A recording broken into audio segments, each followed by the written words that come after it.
What's up, everybody? Tom Pelissero here in Mankato. 1 week now down in training camp. A relatively low-key day, 2 practices, but really not a lot of action except for the 2-minute drills that the number 1 and number 2 offenses got this morning.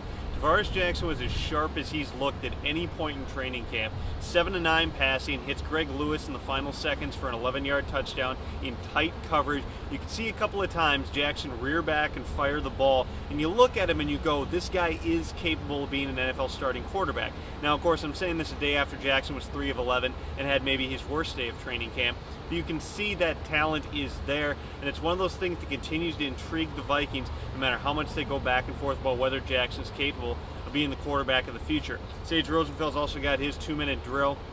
Got bailed out by a couple of pass interference calls and also took a sack on the very first play, but did get the offense down in field goal range, and they scored as well. So 2 for 2 for the offense after a camp that's really been dominated so far by the defense.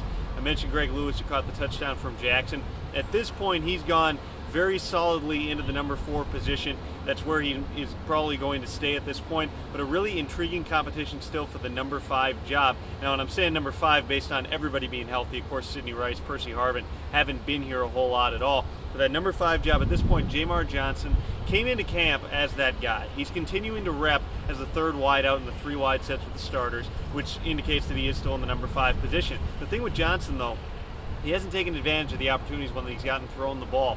Way too many drops. Sometimes he gets downfield and is open, can't bring the ball in, doesn't seem to adjust well to the ball in the air. That's something that George Stewart, the receivers coach, and the rest of the coaching staff really harping on Johnson about. He has the speed. He can get downfield, but he's got to find a way to haul those in.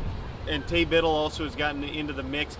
He's a guy who's bounced around. He's been in the NFL for about 5 years now, I believe, but hasn't actually appeared in an NFL game, played in the UFL a little bit. He's another guy that they're looking at. The guy is clearly rising, and I've written more about that at 1500ESPN.com, is Logan Payne, the former Gopher.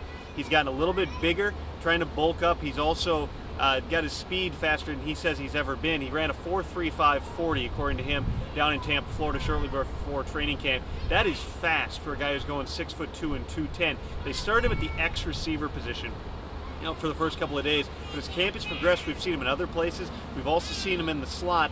That indicates they're looking at him in that number 5 role, because when coaches are picking a number 5 guy, they need somebody who's active on special teams, and they also need somebody who's familiar with all the different receiver positions.